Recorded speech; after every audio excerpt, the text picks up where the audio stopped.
Very good evening to you all. Thank you so much for joining us for this exclusive workshop. Today is a workshop, so I will request you to please grab a pen and paper, as well as keep your laptops ready and of course your questions ready for me. All right, and anything else that you might need in order to do this. See, the month of May, you are supposed to be working on shortlisting graduate schools. And I know that a lot of you have exams and a lot of you have been like very busy. So you may not have paid a lot of attention to what we call is application planning. Shortlisting graduate programs is one of the main task of application planning.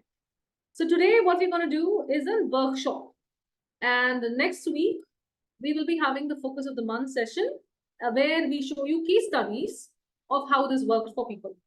All right. So this is a two-part like workshop. I mean, this workshop, and then you have the focus of the month. So this is a two-part session for the month, so that it becomes easy for you to plan your applications and you can do things really fast. I'm pretty excited about this, because I have been working, and our team has been working very hard to get you certain numbers and certain things, which really will help you today. Okay. So let's get started. Get a pen and a paper. It's definitely needed. Some of you are new. Welcome. I'm Kritika, one of the co-founders at Career Labs, and here in the garb of an admissions consultant today. And I'm going to be helping you with shortlisting graduate schools. Okay. So you should have seen some of these things before.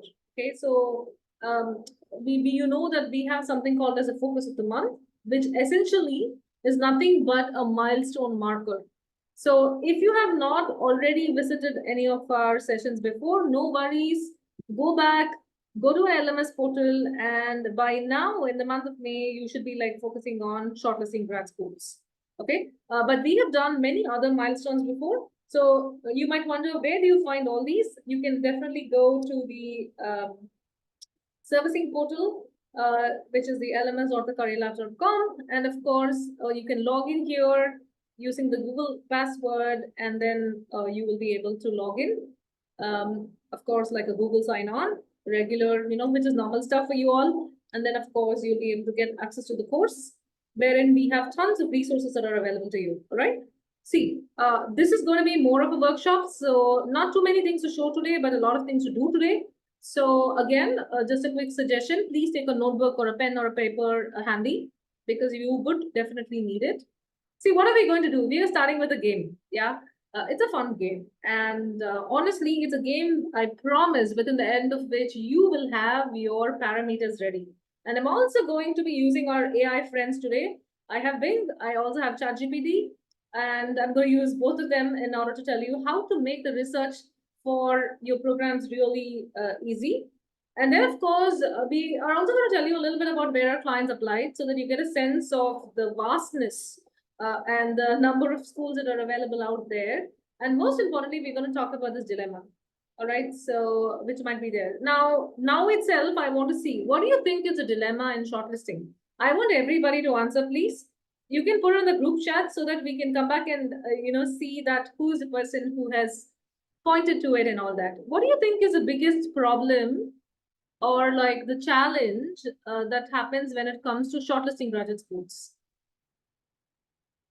Okay, we have a certain perspective based on all that we see, all that you guys tell us, as well as what we have experienced ourselves, right? But please quickly put it in the group chat as to what do you think is the biggest dilemma in shortlisting graduate schools. We are talking about graduate school programs, like masters in MS in computer science at University of Michigan, right? Like that. So when it comes to choosing a university or a program, what is your biggest dilemma? I'll just give you a minute, maybe, or less than that.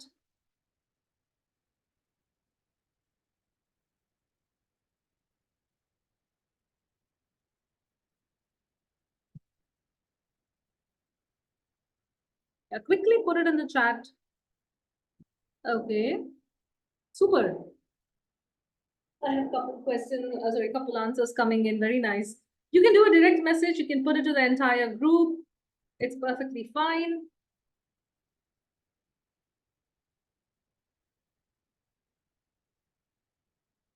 Okay, super. Very nice. Some of you are giving me the right answers. Of course, the other dilemmas are also equally important, you know. Um, but we're going to talk about it definitely, you know, because that's the power of a workshop, right? This is more of a group coaching more actually today. And we will, of course, see that aspect. All right. So let me quickly go to the next one. Of course, you're going to ask me what's next, and I'm going to tell you. And of course, you're going to ask me some questions, and we're going to have some time for it towards the end. All right. So let's get into this part session at the moment.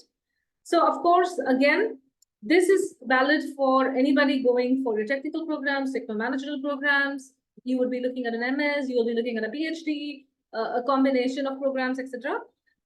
We today are not looking at B schools because business schools are a little different, but all the other graduate school programs like your School of Music, School of Dance, you know, med school, everybody else will have like some similarities in terms of how we are approaching it.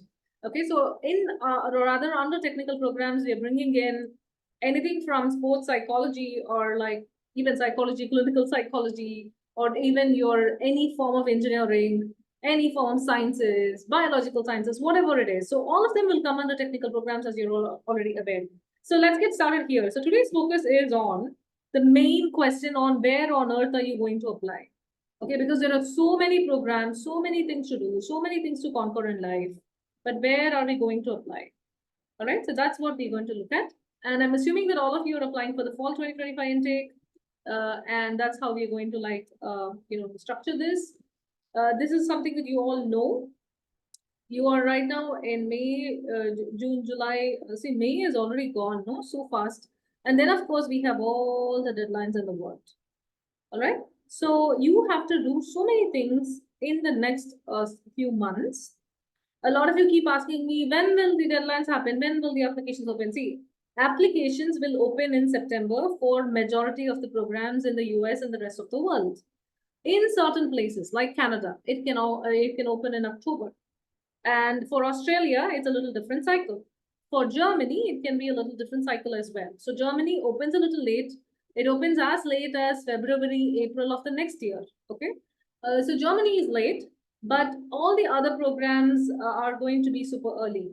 Now, doesn't matter where you're going, whether you're going to the UK or Sweden or Netherlands, Denmark, it doesn't matter. All right. The question becomes that what is it that you are comfortable with respect to getting a visa, going, everything, planning and all that. So even though the deadline might be in January and April and blah, blah, for a few universities, you would want to apply early as an international student so that you can get enough time for visa and so that you can get enough time for preparation and all that.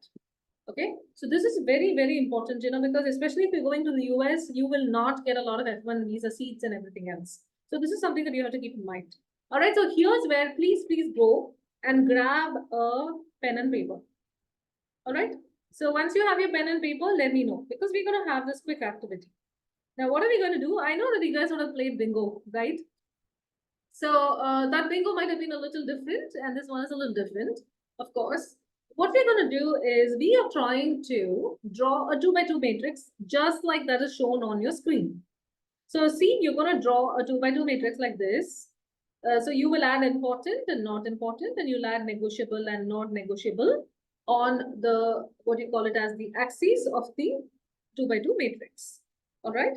Now, what you see here, the green color is going to be the most critical, the most important, non-negotiable factors for people.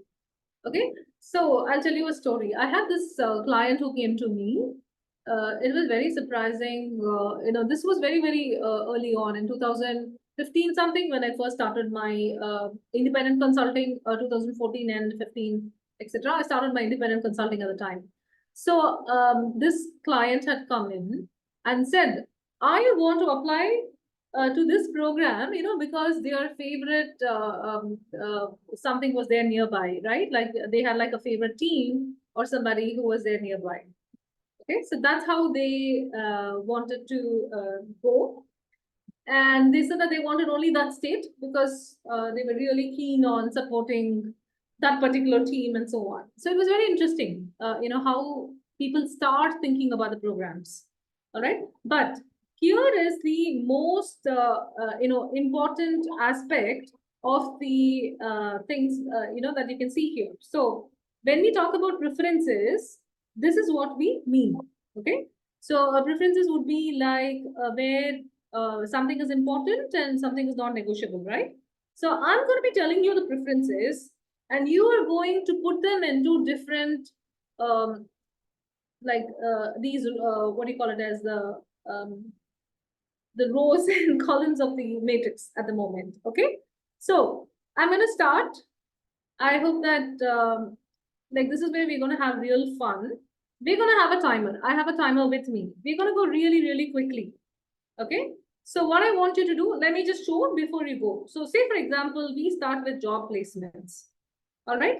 Now, I can say that, you know what, job placements are so important to me, and I'm not willing to compromise on the kind of placements or jobs I will get. Okay. So I'm going to put job placements in the important and non-negotiable category. All right. For somebody else, I'm going to say class size. And when I say class size, somebody says, you know what, I don't care what is the class size. I'm not really interested. It's okay. It's not really important to me. I'm okay with if it's a big class or a small class or a medium class. I don't care. Okay. So that's how you're going to work. But then there are some of the factors which might be important and so on. So for example, scholarships. To some people, scholarships may be important, but they are okay to negotiate on it, meaning that even if they don't get scholarship, they're okay to consider that particular program and then also, make their way on it. All right. So like this, what we're going to do is we're going to quickly populate in the next next 2 to 3 minutes. Okay. We have about 25 parameters. And honestly, I think we've already done 3 right now, correct? So are you ready with me? Can you just give me like a quick yes in the chat box? So this is how I'm going to help you to figure out your preferences, ideal preferences. Okay. And this exercise is going to give you a lot of questions, which we are again going to discuss as well. Okay. Are you guys ready? Can I just quickly get a yes from people? Or you could just put like a reaction or something. That's also okay. Yeah. Super. Awesome. So let's go. And let's go here. So when I'm going to tell you about the parameter, I'm also going to give you like a quick story, right? So that we don't make it like bad. So let's start with university reputation. Honestly, guys, this was the reason why I chose University of Michigan Ann Arbor, #1 in my field. And it still is in as far as the program is concerned. So university reputation was very important to me. Now, you guys decide where it is for you. When I say university reputation, I'm talking about the university. Like example, Carnegie Mellon University has many schools under it. University of Michigan has many schools under it, and so on. So that's what you will look at. Okay. The second thing is the ranking of the program. See, for example, I went to automotive engineering. My client went to MS in chemical engineering.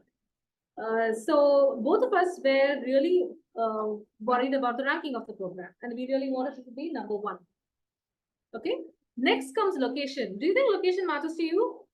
Do you want to be in a city? Do you want to be in a rural area? Where do you want to be? So that is something that.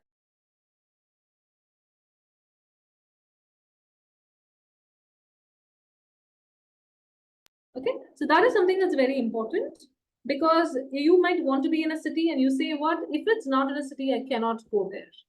Okay, for example, you don't probably want to be in College Station because there's nothing else other than the university.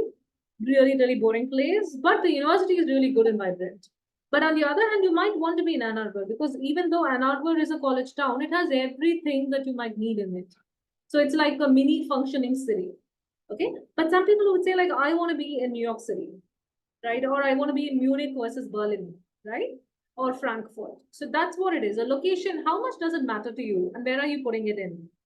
Okay. The next one is class size. We already saw this. So some people would say that, you know what, class size is very important to me. Class size is not important to me, and so on. So you can put it in your matrix and see whether it is important to you or not important to you accordingly. Job placements. You know what? I'm going to tell you of a person who didn't need job placements. So this person said, all I want to do is to go and study, and I don't care about the jobs because I have my father's business and I can come back. So they were lucky that way, but there are a lot of you who are going only for the jobs. And so therefore you want to have a career services and you want to have established career outcomes from that program. Okay, so which means that you may not go in for a recent program. See, for example, Cornell Tech, along with Cornell Tech is in the Roosevelt campus in New York City, along with Cornell Engineering, have come up with the health tech program. Okay, a dual master's. So it is done by the master of the School of Engineering and this one as well. Okay, so now you might want to think about going there, and one of the concerns would be like it's a new program. So if it's a new program, then how would you know if the placements are going to be good or not? How do you know if the structure is in place? How do you know if the professors are there or not, etc.? All right, so you would want to take that into account. Next comes internships. See, how important are internships for you? Give you an example, some programs will not have an internship if it's only 1 year long. But if it's 1.5 years long, like typical masters, then you will have one summer in between in order to get an internship. So during the internship, you can earn anywhere between about like $2,000 per month to close to $6,000 per month. So, and if you have like a 4-month break, then you get a lot of money. Not only do you get a lot of money, but you also get like a lot of learning. Okay, so you might want programs which encourage internships. So one example is Northeastern University. Okay, so which is really, really good for the co-op and everything that you get. Okay, see guys, are you with me?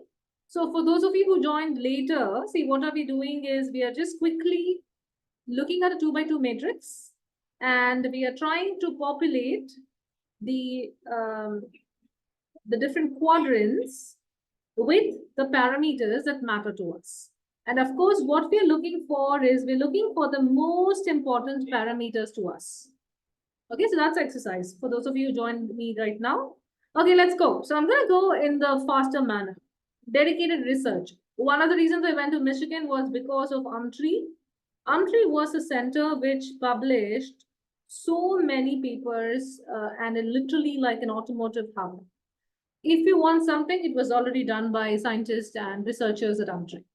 And it was my privilege to work in that organization for the 5 years I was there. Okay, so you want to have a dedicated research center. Example, RIT. RIT has a dedicated cybersecurity center. Okay, not just one, not just two, 3 centers which are available. Okay, alumni network. I want to talk about Stony Brook Alumni Network.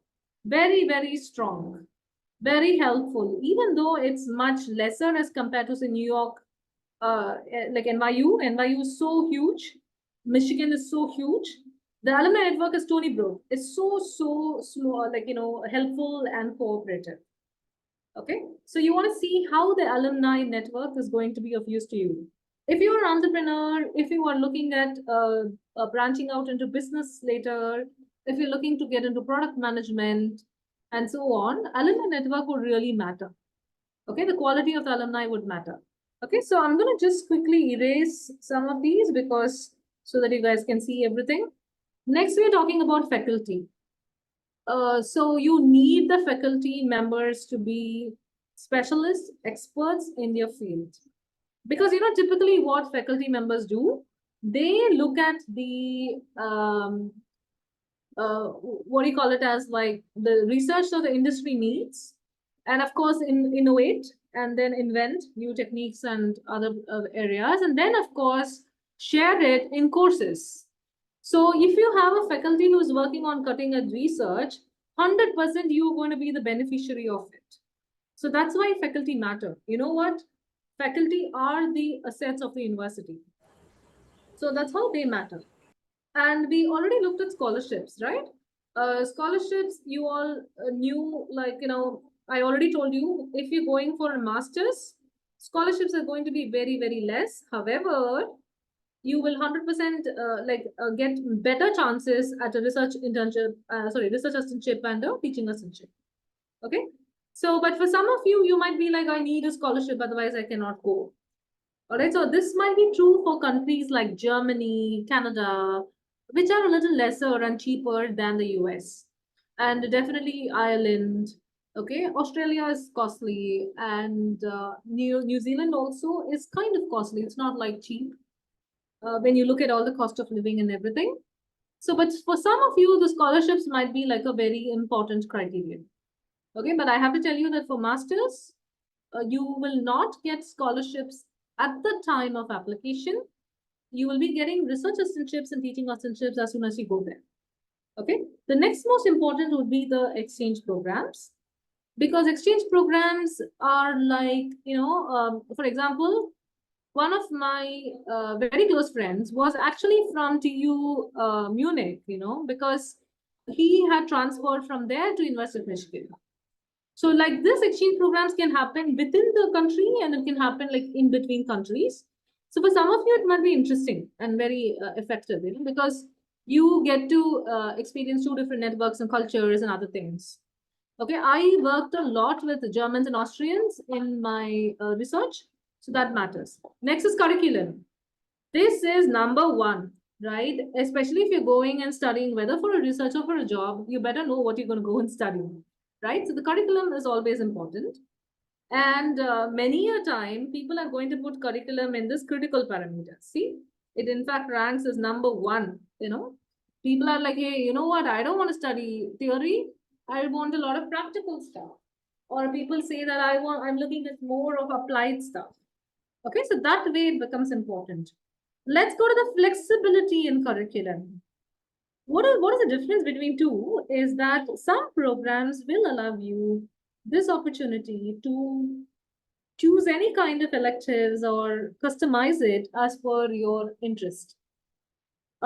Some programs will not. So they will be very rigid and say, these are the 10 courses that you want to study. So the flexibility in curriculum example like Boston University is wonderful. NEU again is wonderful. Tepper is very good. Okay, Columbia is like a very big example of this approach. Tepper again is a very good example of Tepper is Carnegie Mellon University. It's again like, Tepper is a business school, but of course you have the engineering school at Carnegie Mellon University. There you really want the interdisciplinary approach. Okay, so that is what we mean by the flexibility in curriculum. Facilities, I'll be very honest, top 20 programs have different facilities. But you know what was fun? University of Michigan has its own wind tunnel. We had our own, this safety lab where we could test our own mannequins for crash testing. So cool. So that's what we mean by facilities. Facilities which are unique to your own field. And did you know that RIT has its own like huge cyber attack simulation center with like huge access to multiple servers and everything else and all that? Yeah, a large scale cyber attack, simulation facility. So this is what I mean: facility in your field. Campus culture. See, campus culture cannot be, unfortunately, what we call it as reduced to a number. It will be like, how do you see the campus? Like, what are the opportunities? Are the students friendly? What are they doing? And so on. Okay, diversity is big. A school like Michigan has huge diversity. A school like, for example, Iowa State University may not have enough diversity there. So you might be the, what you call it as a lone Indian in a batch of few, etc. But for example, UT Dallas, no, like 80% is Indians. Arizona State University, 70% Indians. So that's what I mean by diversity. And then career services, we already touched upon it a little bit in terms of the job placements. See, the job placements is about the companies that are coming. Career services is like, how is the college helping you to get to these jobs? Okay, so guys, I hope that you are like filling up your parameters as I'm talking about it, and hope this particular quadrants are emerging, right? What factors are important to you? Okay, so housing options. See, honestly, if you're in a city like New York City, if you get a room, which is like probably like what do you call it as a 2 by 2 room or something, you should be happy because that's how tough it is to get a housing in New York City. Correct? So housing options are sometimes considerations, but honestly, you don't care about the housing options right now, right? But for some people, it is very important. Example, I had actually a parent come and say that they wanted their daughter to stay like within certain radius of the school, and they had in fact like sent one of their relatives to be with their daughter and to tend to their daughter when the person was abroad. Now, I don't know how to comment on that, but that is there. So next is like the access to industry. Access to industry means like how many projects are coming from the industry. University of Michigan, automotive labs that were there, almost like 90% of the projects were funded by industry. Umtree, almost all the projects were funded by the industry. All right, so that's what we mean by how much are the real world problems being solved. Okay, now the interdisciplinary approach and what we call as flexibility in curriculum kind of go hand in hand. But interdisciplinary, see, more than the flexibility in curriculum, the interdisciplinary approach means that I can even go to another college and take the subjects. You know what? The interdisciplinary nature of my program was why I am here, running my own startup and talking to you guys. Okay, I took a entrepreneurial course and a marketing course in my first semester at University of Michigan, and that has lasted me for so many years actually. Okay, so I have to tell you that and especially today's engineering world is like, see, you take a car without knowing a little bit of electrical engineering, a lot of like computer engineering, and of course mechanical stuff plus electronics. You're not going to be a mechanical engineer today. So this interdisciplinary approach is what we talk about, and it's all the more important with your emerging technologies of IoT, Industry 4.0, and as well as your other, AI technologies at the moment. Okay, so then comes, let's go this way. So then comes the student feedback. See, at this point of time, you might have a senior. See, I'm sure 100%. I myself have worked with some of your like seniors from all the different colleges that you guys have come from. The student feedback about that particular program or college is very important to some people. I had this person who had almost applied to the program. But then at the very end, they decided that they're not going to apply because they got feedback from one senior that they trusted that the program is not really good and so on. Okay, so this happens many times, with some of our clients. So this is where, no, use your network. Use your, what do you call it, as your friends, seniors, family friends, relatives, who was living elsewhere, and ask them for genuine feedback about the program and the university and the location, right? All these things are important.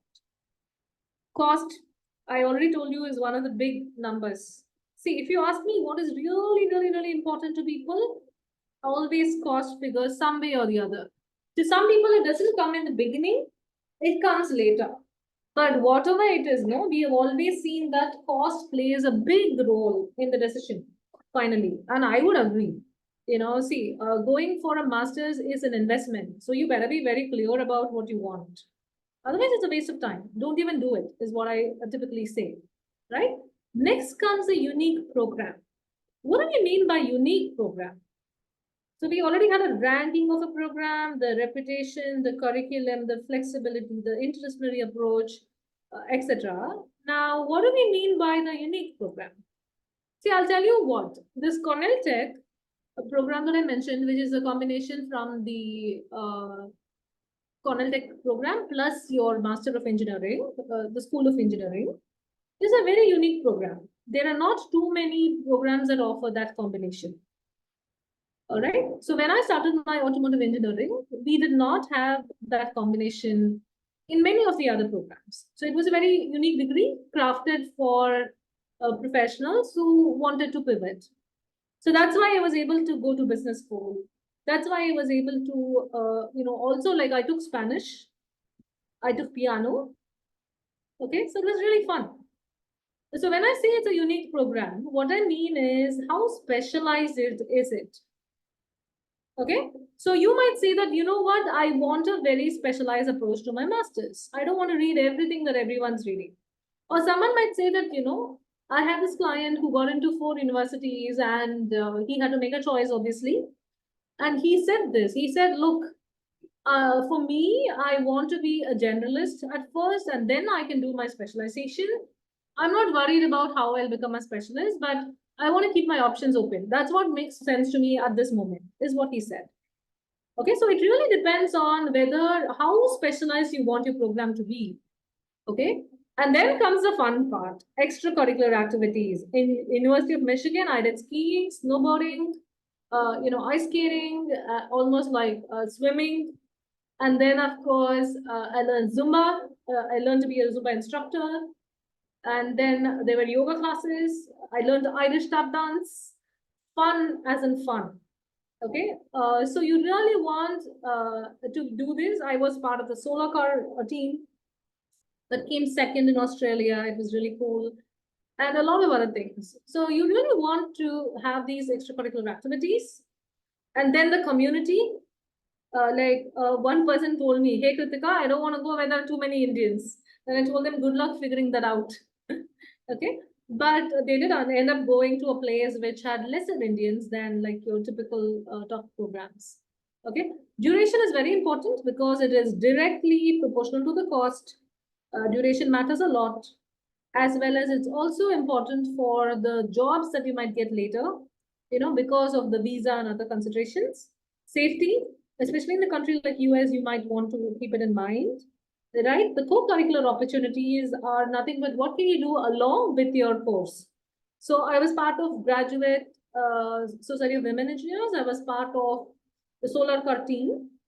Okay, and I also worked with like obviously the research I did, right? So I worked with Umtree for the research. Okay, so that's what we mean by co-curricular opportunities. What are you learning along with your course? And the courses in Michigan are amazing. In fact, there is a course at EECS, which if you just take the course, people are going to give you a job. It's that difficult of a course. Okay, and there was a course called Probability and Statistics, which was if you get a full score on it, you are like God, because nobody ever got a full score on it. Okay, so literally there was one friend of mine who did it, and honestly, he's still amazing doing good work, but yeah, he was that smart, and so that's what you have to keep in mind. Like, what are your co-curricular opportunities? Last but not the least, your learning experience. Okay, unless you value your learning experience, you may not know where it is. Okay, and last but not the least, these are just around 24 parameters.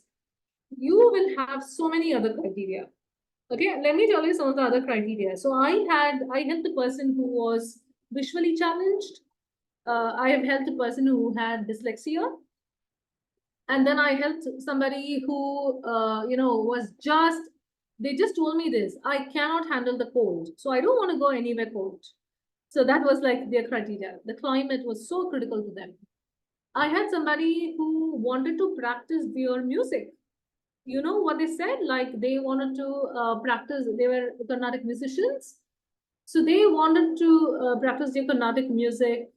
They were an engineer though, but they said they wanted to practice their Carnatic music and they needed it to be within, Cleveland is really, really famous. So they wanted it to be like, within reach of Cleveland and other things.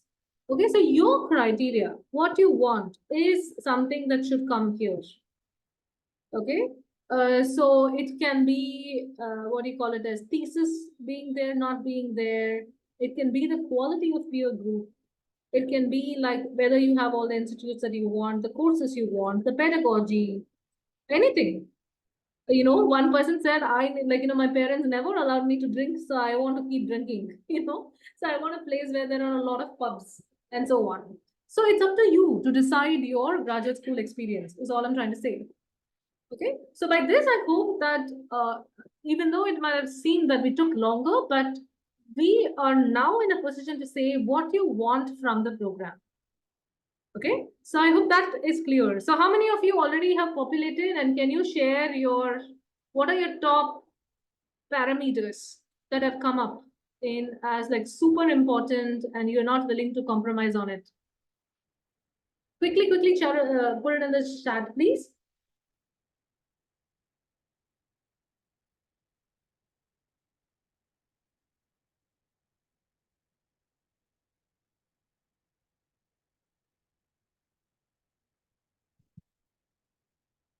All right, are you guys there? All of you? And just put it in the chat, like what you thought. Any three or four of them. You don't have to list everything, but I hope that you have identified what are some of your top preferences and so on.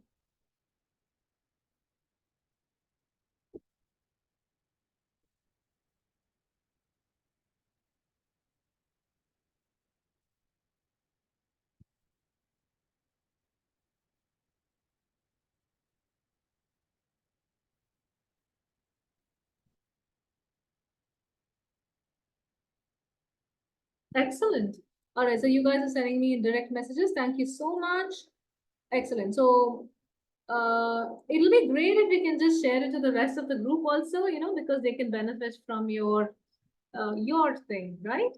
Okay, so yeah, very nice. Curriculum, job opportunities, faculty research, industry exposure, cost of scholarships, etc. Very nice. Excellent. Safety was big concern for some of you. Super. Excellent. Very good. Now, here's what we're going to do with it. So you guys have your parameters ready, right? Super. See, this is a philosophy that we have in Career Labs, right? We say that you are an adult and you are embarking on this beautiful journey of adulting when you go to grad school, to be very honest. I know you're studying, but you are studying or rather, by your own will at the moment. It's not someone who's forcing you to study. Grad school typically is like a job, to be very honest. So you should know what are your career goals, what are your personal goals, what are your financial goals. And all of them are tied to what we call as the decision on the program, on the region, on the cost. And only then you will be able to get like what we call as a dream school.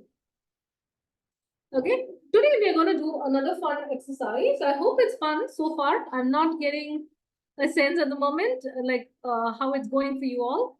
But at the moment, right, we want to do two things. Okay. And one of the things is definitely that you want to identify your dream school. Okay. Now, how many of you already have your dream school?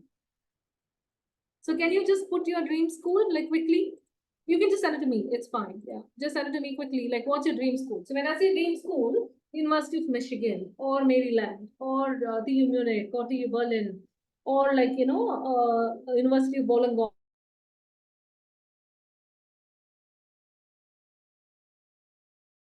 Already added. Very nice.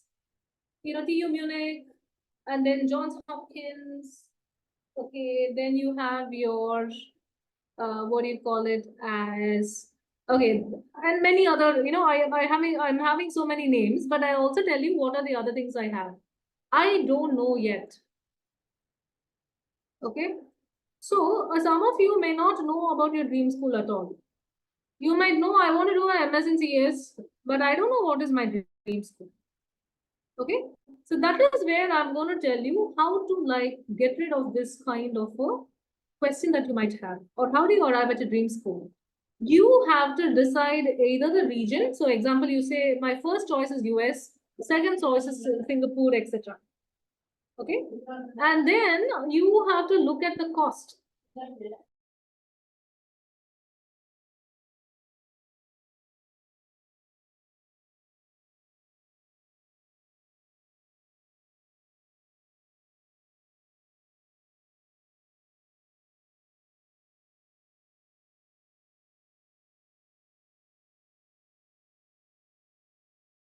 Sorry, I think you lost me for a second. Sorry about that. Okay. So you might want to decide whether it's US or Singapore or something, or you might want to say, you know what, my budget is going to be 40 lakhs or whatever. Okay. And you might want to discuss like or decide on, I want to go for the MS and CS. Okay, you have to take some decision, or what we call as the starting point. So without having a starting point, you're not going to ever find out like, where to go start. Okay, so today I'm going to show you very quickly about another exercise that we're going to have. Okay, this is how we're going to find out the dream school, and we're going to do the quick exercise, right? So you guys, you can follow me, and keep your parameters ready. I'm going to just copy somebody's parameters here. Okay, and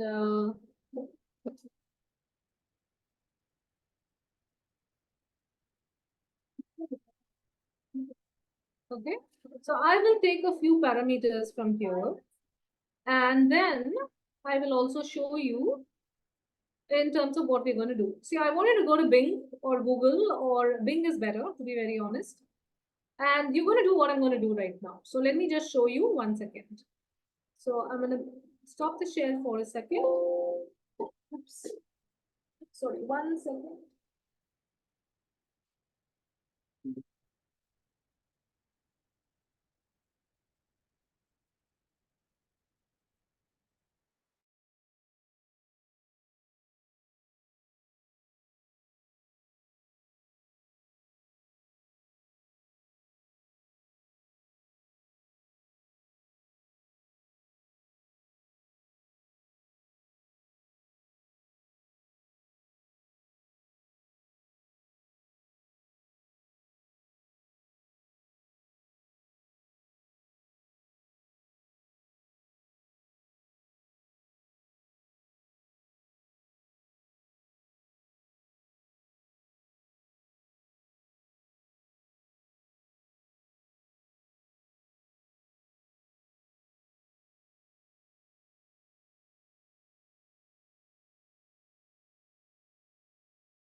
Issue. Now we're back again. Can you all hear me? Maybe like a quick sign of um, thumbs up, please. Like a quick thumbs up, or like in the chat, please. Okay, I hope you can hear me.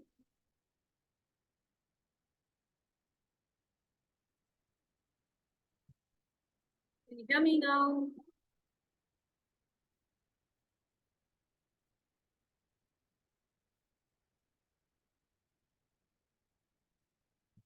Right, so let me know if you can hear me. Yes. Super, awesome. Thank you so much. All right, cool. So in the, so we were just going to go into the exercise, and yeah, like, I guess you all got a good small break. See, I'm going to show you some of the top 25 programs, and you might think about like, hey, you know what? But I'm not applying to US at the moment, right? No, I'm only teaching you a technique at the moment to tell you about how to do this really, really fast. All right. So what we're going to tell you or show you rather is when you look at the top 25 programs in the world, no, it is very tough to get into them. You can think that they're going to be a dream school, 100%. Okay, because to be very honest, Carnegie Mellon for an AI is as tough as getting into an MIT for MS and CS, Stanford, etc. The number of applicants have increased, and the quality of applicants have also changed a lot. So any of these top programs that you're getting into are very tough to get into as well. Okay, so one way of thinking. So then the question will be like, how do I find my dream school, right? Or like, which do I know is a dream program? Right now becomes a big, big concern. So here's where I want to show you a different approach, because here you can really rely on your AI tools, and no one's going to say don't use this, but I'm gonna encourage you to use like your Bing with ChatGPT in it or Gen AI in it. Okay. So let me just quickly share our beautiful list, which is ready. And you know what? I can share both. Correct. So yeah. So this is ready, right? So one of you had given me the pointers. Like you all have said, I want internships. You have said I'm looking at career outcomes. Okay, another person had put scholarships. Okay, another person had put class size, so that's why I have added. So when you guys were putting it right, so what I did is I am going to go to Bing right now, and then I go into the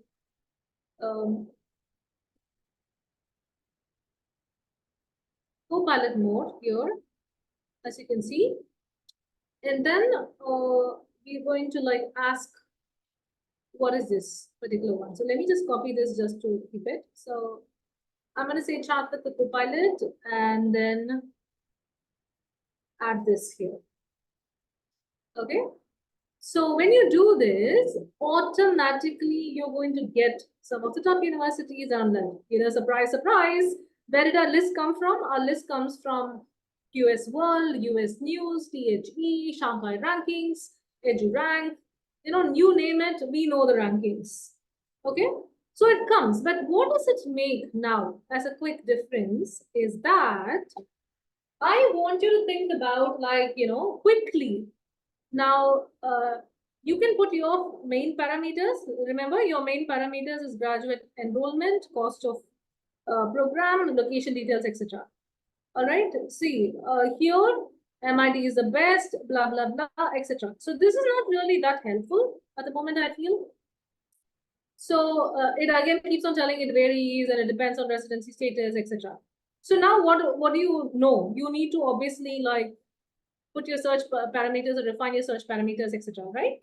But what I'm trying to tell you is, let's do that. Okay, I will be refining it a little bit more, and once it stops responding, of course. And see, now this is going to be all over the place. Like it's telling me like all the places in it. It's not necessarily telling only the US, only like Australia, etc. Okay. So what this is telling is that the good news though is that it gives me all the universities and it gives like the THE, top universities, US News, etc., etc. So it does a little bit of research for me, but this is not good. All right, so this is like a stupid way to ask things, but let's become better and see. In the United States, or let's say in Germany, okay? And then let me say like masters in computer science, right? With specialization in AI, okay? In the top 15 universities, please start a snippet for each university.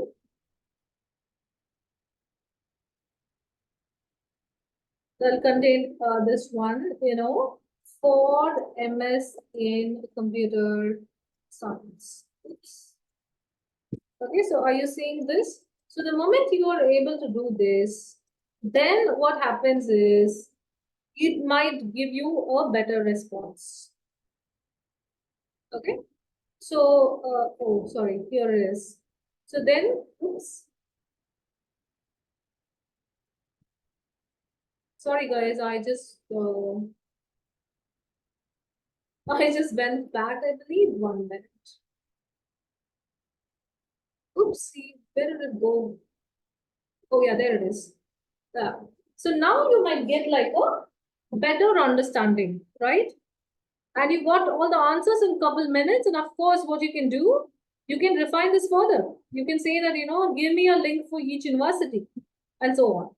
So now what I encourage you to do, okay, is you please, like, I'm going to put this in the chat, right? So that you guys can copy it and then play around with Bing. But what I want you to do is, I want you to now say that, will you be considering, say, for example, TU Munich as an option? Because it is so much, it's in Munich, it has all of it, etc., and all that. Okay. So now what you can do, you can shortlist a few and then of course do the detailed research about each of it. Okay, so for example, TU Munich has a $12,000 fee, but Akin does not have any tuition fees for international students. So that's like a good idea. Now, TU Darmstadt is much lesser, right?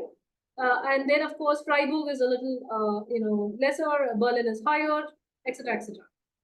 Okay, so like this, what you can do is you can start like like putting parameters to your search in order to make it very easy.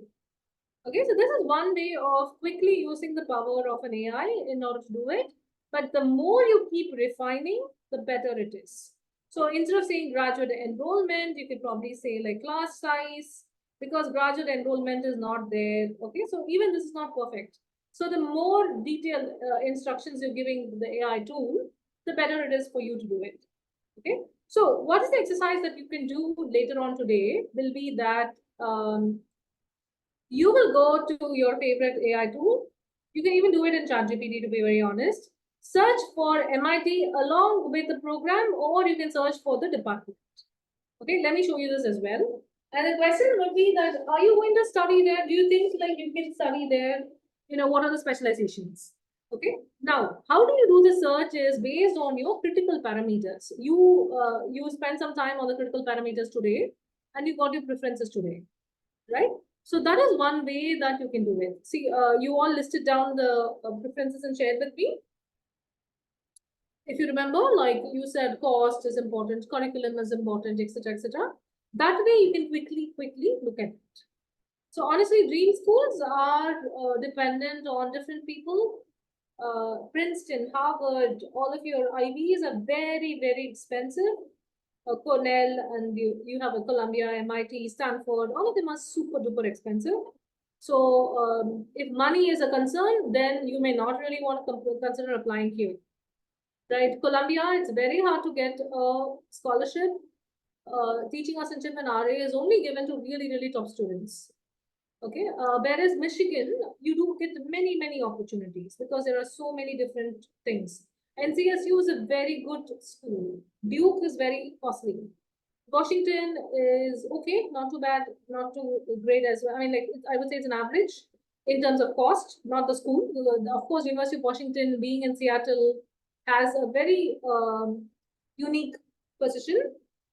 Okay, and so on and so forth. Georgia Tech again is expensive. So you really want to consider the cost, consider like what are some of the aspects, everything else, and then accordingly find your dream school. Okay. Right, and you might be wondering like, how do I find out? Now you might wonder, Kritika, you're only always showing US. So this is where I'm going to show you something different today. So let me share you some very nice thing right now of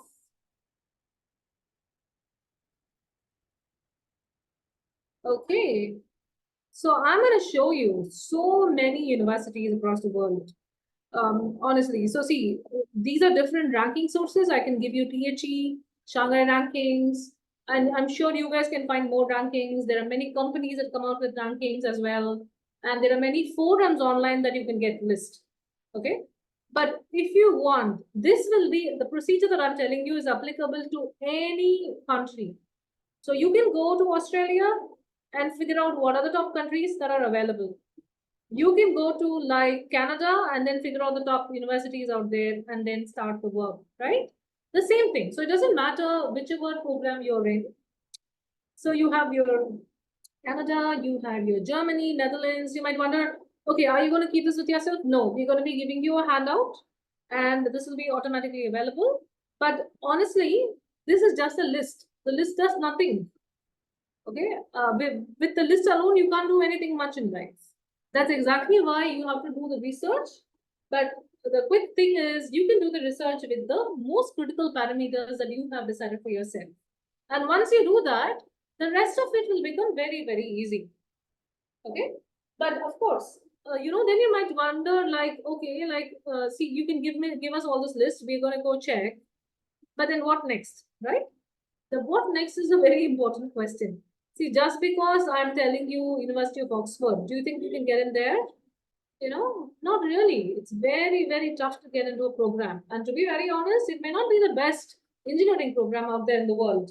Manchester, your Leeds, your Liverpool, and your Loughborough University, which is not shown here, and Imperial is obviously there. So all those might be a better option than an Oxford. So don't go by the reputation alone. Okay, just because US News is ranking them or top universities is ranking them, it does not really mean anything. So, but this is a good list, is what I'm trying to tell you. Okay, because see, honestly, if you're going and studying in the world, you want to get into the top 15, the dream programs. Okay, now comes the question: what if my profile is not good enough for getting into Leiden or Utrecht or Amsterdam or 20? What do I do? So that is where we come in, and I'm going to be sharing that with you in the case studies next week. All right. So, but today, what did we do? We found out that there are so many possibilities across the globe. There's no dearth of universities. Okay. But what is the challenge? The challenge would be that you really need to figure out, will you consider studying there at least? Is a question. Okay. Awesome. So, like, how about like going to the other ones? Do not worry, we'll help you. See, so by today, end of today, I hope that you have a decision matrix ready. And by decision matrix, what we meant was your graduate preferences and having everything ready so that you know how it worked, right? See, now is the time where I'm going to quickly discuss the biggest dilemma. If you remember, you guys are all listed down in the beginning. So the biggest dilemma that people have is what I mentioned. See, now you might decide that, you know what, Kritika, MIT is amazing. I'm going to go there. But the biggest dilemma is, are you good enough to get in there? Like, is your profile, what are your chances of getting there? Is your profile up to the par?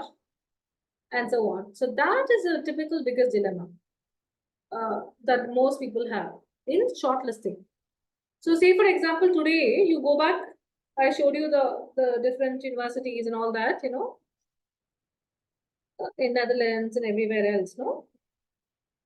So let me show you once more. So I'm showing you a lot of these lists at the moment. Now, Waikato University is amazing. So let's say that I want to go there. The question will be like, can I get there? Will my profile come in? What is my acceptance rate? What's my eligibility? What are my chances? So that will become the challenge. And that is exactly where we come in. Okay. But what happens is we cannot help you unless you already have a set of universities. You should have a list of universities. See, when you say, Kritika, I'm going to choose Waikato, I'm going to choose Wellington, I'm going to choose like Otago, and I'm going to choose Auckland. Once these universities are there, then I can come and tell you, you know what, Auckland is ambitious, Waikato is good, Wellington, maybe don't consider or keep it as a backup, etc., etc. All right. So only when you have a list is when we can give you your categorization. But for categorization also, we really need your profile, complete profile. Otherwise, it will not be good for you. Okay, so this is what we will discuss next week. And we are going to have like a lot of handouts for you that are added. Okay, but you saw the easy way today in which you can arrive at your maximum, list of schools. I also want to tell you the power of the internet. And of course, the power of your network. You guys may not realize it. A lot of the seniors are already abroad. And of course, the power of LinkedIn. Okay, so we will be doing a LinkedIn workshop only for those people who have already finished their CVs. And we'll be doing that in the end of May or beginning of June, depending on what works best for people. I think it'll be mostly June beginning because a lot of people have exams. So we'll definitely be doing the LinkedIn workshop at the time. I really hope that you are leveraging LinkedIn in order to reach out to the students. Okay. See, one of my favorite universities to actually visit, USC is beautiful in Los Angeles. So USC, so for example, I want to know like what are the programs in computer science. So immediately what I'll do is I will just search for graduate programs in computer science. Okay, so because there might be like multiple, and I'll show you this to you. And this is what you have to do because, without knowing this, it's going to be tough, right? So now that you want to go to the MS program, I love USC because of the options they have. See, they are one of the smart folks who have like tons of programs and tons of specializations. And see, they used to have a lot more. I had a lot of people who went to this multimedia creative technologies. That person later went on to work for Pixar. How cool, right? Really nice. I had computer networks people who went, but yeah, a lot of them were discontinued, because it was hard to find takers. But anyway, and honestly, it has been tough to run colleges. This is on the other side of higher ed. A lot of universities have been finding it difficult to do so. Anyway, coming to this, look at the amount of programs that you have, the sheer, what do you call it, as specializations that you have in, the Department of Computer Science at USC. This is what I mean. So you should go to the university and try to get a sense of which of these programs are something that you will consider. Okay, so you might consider an MS in CS with artificial intelligence, etc. and all. Okay, or maybe game development and so on. So this will come under curriculum, obviously, because what are you going to study and what is the path out, etc., and all that. Okay. So, and of course, when you look at the curriculum, it's super easy to figure out. It just took me a second to get here. All right. It's not complicated. So at this point of time, what I want you to think about is based on the critical parameters you have decided for yourself, are you willing to take or consider this program? Okay, because once you do it, then of course you do the detailed research about the other parameters in the decision matrix. Do you remember the other important parameters where you are okay to negotiate a little bit, but they are still important? So you might want to really consider those parameters and then start working your way backwards towards it. All right. So we know like how difficult it can be for a lot of you. And that's exactly why next week we are going to show you exact case studies of real people, real CVs, real like list that people have, etc. And also, most of you have already shared preferences with us. So those of you who share preferences with us, we will be quickly sending you your graduate school list shortly so that you will also have like a set of programs to consider and start with. Another resource that we'll be sharing with you is the list of programs to which our own clients have applied. Okay, and to be very honest, we have about 407 unique applications last year. Okay, and then of course we have about 800 in total when you're looking at the applications overall. See, for example, somebody would have applied to University of Michigan, MS in Computer Science, MS in Aerospace, like that, right? But the unique universities have been so many across the globe, of course. Okay, so these are resources that are going to come your way and will be added to the LMS portal tomorrow. Yeah, any other questions that you might have at this moment? And quickly tell me if your decision matrix is completed.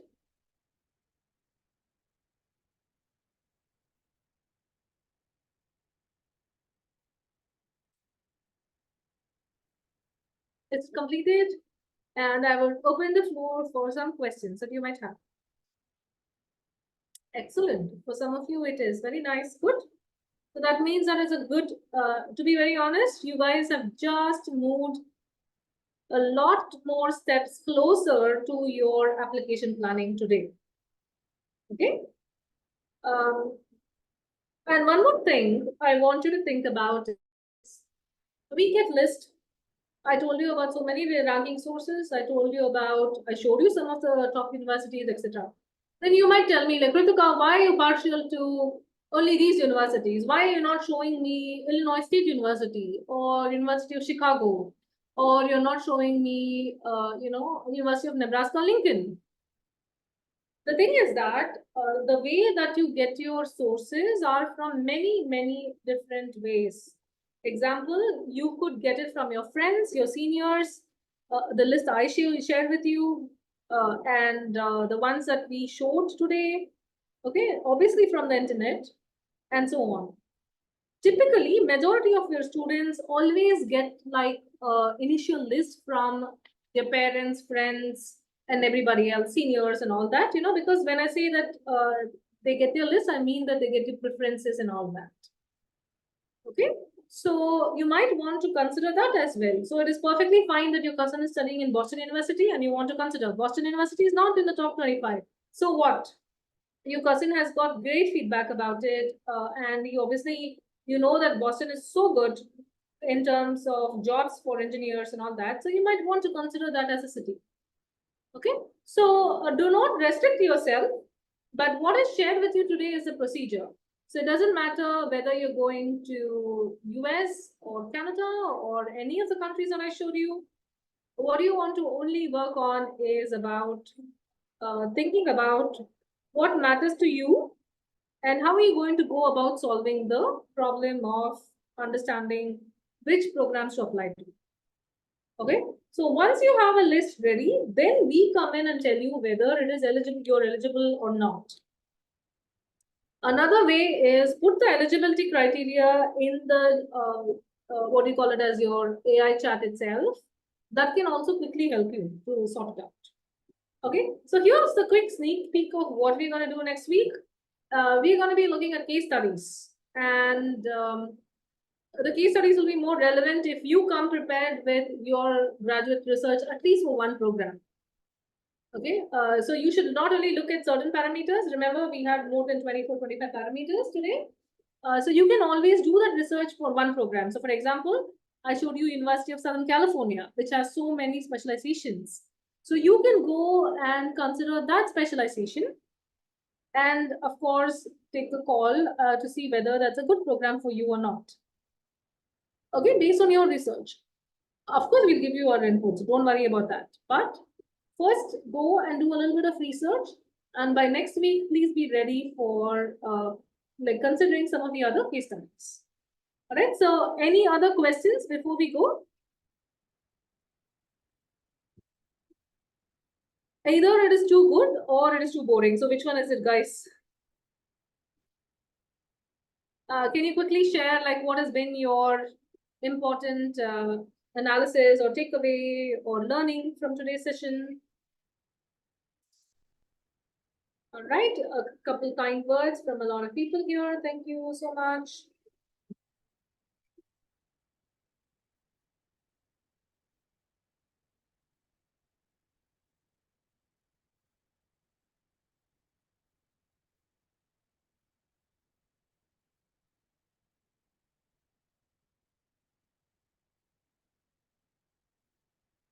All right, excellent.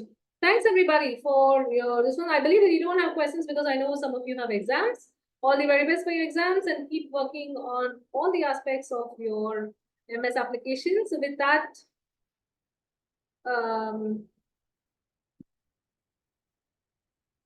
excellent. Yeah. So with that, next week we will have a very detailed workshop where we take you through the steps of shortlisting. And for that, we really hope that you have a chance to research at least one program of your choice and appear for the same. All right, so with that, keep learning and stay happy. Bye, everybody.